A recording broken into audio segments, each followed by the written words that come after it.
आज 25/5/2020 के इस वीडियो में आप 10वीं वर्ग के छात्रों के लिए इकोनॉमिक्स के अंतर्गत जो डेवलपमेंट चैप्टर है उसका अगला पार्ट आपके समक्ष प्रस्तुत किया जा रहा है। आज आप इसमें निम्नलिखित बिंदुओं के ऊपर चर्चा सुनेंगे और अपने ज्ञान को संपुष्ट करने का प्रयास करेंगे। इससे पहले आप विकास के लक्ष्य के बारे में आपने जाना कि कैसे लक्ष्य अलग अलग लोगों के लिए अलग अलग प्रकार के होते हैं और लक्ष्य में भी आपस में टकराव होता है। एक लक्ष्य विकास का दूसरों के लिए विकास कहलाता है, वही संभव है कि वह विकास दूसरों के लिए बाधक या विनाशक साबित हो जाए। तो आइए आज की जो बिंदु है उस बिंदु पर चर्चा करते हुए हम आगे बढ़ रहे हैं।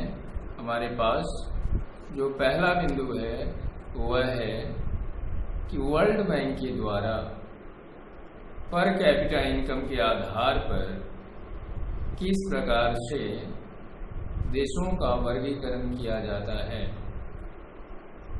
पर कैपिटा इनकम विकास की एक महत्वपूर्ण कड़ी है और यह मानदंड बनता है देश के विकास को क्रमबद्ध श्रेणी में बांटने के लिए।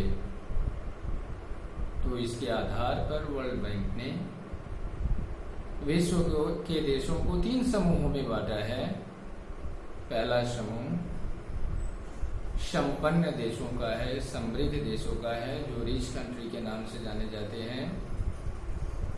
इसके अंदर यह मानदंड निर्धारित किया गया है कि विश्व के वे देश जिनकी सिटीजन की पर कैपिटा इनकम 12,616 पर पर्सन अमेरिकन यानी US डॉलर पर एनम है, वह देश रिच कंट्री माना जाता है, डेवलप्ड कंट्री माना जाता है।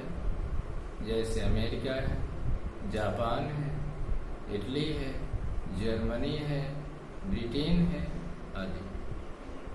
दूसरा है लो मिडिल इनकम कंट्री, अर्थात वर्ल्ड बैंक ने US डॉलर के आधार पर कैपिटा इनकम के आधार पर यह माना कि जिस देश की पर कैपिटा इनकम 1530 पर person US dollar per annum या उससे ज़्यादा है, अर्थात 1530 अमेरिकी डॉलर या उससे ज़्यादा जिस देश की पर कैपिटा इनकम होती है उसे वर्ल्ड बैंक ने लो मिडिल इनकम कंट्रीज के अंतर्गत रखा है। और तीसरा है लो इनकम कंट्रीज। इसके अंतर्गत वे देश आते हैं जिनकी per capita income per annum 1035 अमेरिकी डॉलर या उससे कम होती है, अर्थात जो देश गरीब होता है उसके बारे में ऐसा माना जाता है कि उसकी पर कैपिटा इनकम बहुत कम होती है, यानी विश्व मानदंड के आधार पर यह लगभग 1035 US डॉलर या उससे कम होती है। अब अगला बिंदु हमारे समक्ष है features of development. Features of development में यह दिखाई देता है हमें कि जो देश आगे बढ़ते हैं, जिनका विकास होता है, उनमें बहुत सारे परिवर्तन होते हैं। तो देखते हैं कि फीचर्स ऑफ डेवलप्ड कंट्री क्या है और फीचर्स ऑफ डेवलपिंग कंट्री क्या है। तो फीचर्स ऑफ डेवलप कंट्री के बारे में हम बता सकते हैं कि इस देश की पर कैपिटा इनकम ज़्यादा होती है। दूसरा, लोगों का स्टैंडर्ड ऑफ लिविंग जो होता है, यानी लिविंग ऑफ स्टैंडर्ड जो होता है वह हाई होता है, ज़्यादा होता है। इनकी एफिशिएंसी बहुत ज़्यादा होती है और एफिशिएंसी के कारण प्रोडक्टिविटी इन देशों में ज़्यादा होती है। साथ ही साथ यहाँ पर कैपिटल फॉर्मेशन भी बड़े पैमाने पर होता है। तो capital formation, efficiency and productivity, living of a standard and per capita income, ये सारे ज़्यादा होते हैं। वहीं दूसरी ओर जो डेवलपिंग कंट्रीज होती है उनके यहाँ पर कैपिटा इनकम बहुत कम होती है।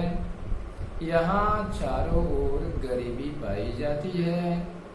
लिविंग ऑफ ए स्टैंडर्ड यानी लोगों के रहन सहन का स्तर भी निम्न होता है। साथ ही साथ योग्यता, क्षमता और उत्पादकता भी बहुत कम होती है और गरीबी के कारण कैपिटल फॉर्मेशन का जो रेट होता है वह बहुत कम होता है।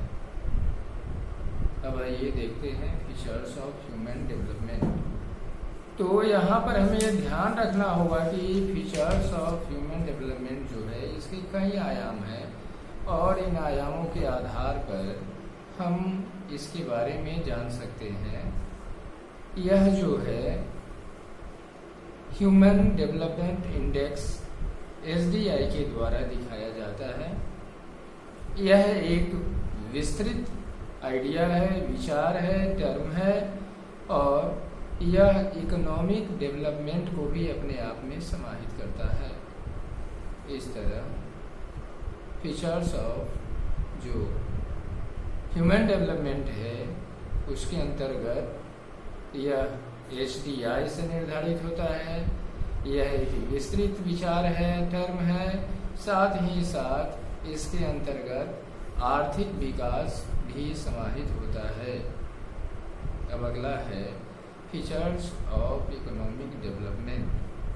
फीचर्स ऑफ इकोनॉमिक डेवलपमेंट और फीचर्स ऑफ इकोनॉमिक ग्रोथ दोनों में अंतर है। हमें यह ध्यान लेना है कि इकोनॉमिक ग्रोथ के अंतर्गत यह ऐसे देशों के बारे में बताता है जिसके अंतर्गत यहाँ पर ओवरऑल हर क्षेत्र में अच्छा विकास माना जाता है।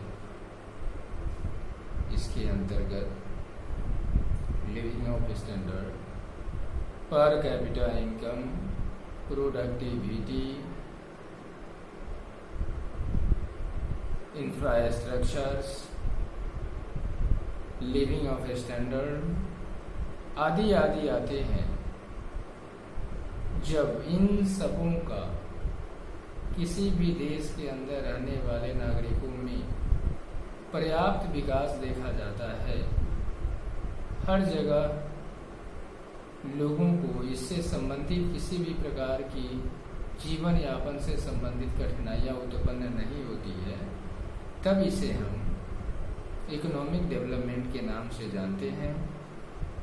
यह जो होता है यह एक नैरोअर टर्म होता है और नैरोअर टर्म होने के कारण यह थोड़े समय के लिए होता है। इसका मीनिंग ज़्यादा विस्तृत नहीं होता है क्योंकि इकोनॉमिक ग्रोथ जो होता है वहीं आगे चल करके इकोनॉमिक डेवलपमेंट में परिवर्तित हो जाता है। इसलिए इकोनॉमिक डेवलपमेंट और इकोनॉमिक ग्रोथ जो है दोनों में अंतर है।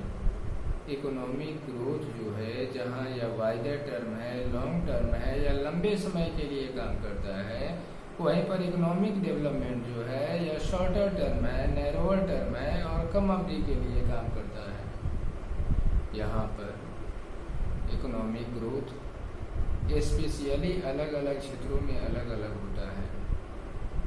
जब प्रति व्यक्ति आय, GDP में बढ़ोतरी, लोगों के रहन सहन में बढ़ोतरी, इंफ्रास्ट्रक्चर में, आवागमन में या अन्य जो इकोनॉमिक क्रियाकलाप होते हैं वह सब ग्रेजुअली निरंतर आगे की ओर बढ़ता जाता है। तब इसे हम इकोनॉमिक ग्रोथ के नाम से जानते हैं।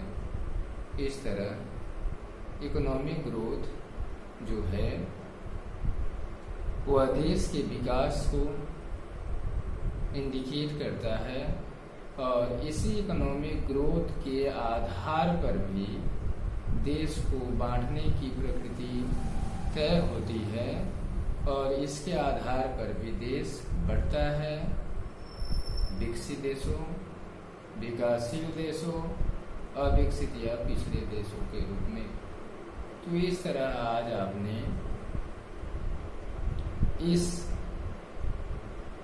आज की वीडियो में विकास के लिए वर्ल्ड बैंक का जो क्राइटेरिया है जिसके आधार पर देशों को बांटा जाता है उसके बारे में आपने देखा, फीचर्स ऑफ डेवलपमेंट बारे में आपने देखा, इकोनॉमिक डेवलपमेंट के बारे में आपने देखा, इकोनॉमिक डेवलपमेंट के बारे में आपने देखा और इकोनॉमिक ग्रोथ के बारे में आपने देखा। उम्मीद है कि आप इसे अवश्य देखेंगे, सुनेंगे, क्योंकि जब तक आप इसे अच्छी तरह से सुनेंगे नहीं तब तक मेरे द्वारा जो आपको रिटन वर्क करवाया जाता है वह अच्छी तरह से समझ में नहीं आएगी और आप स्वयं से उत्तर देने में समर्थ नहीं होंगे। फिर इसके अगली कड़ी को लेकर अगली वीडियो में यानी 27/5 को फिर हम मिलते हैं। धन्यवाद।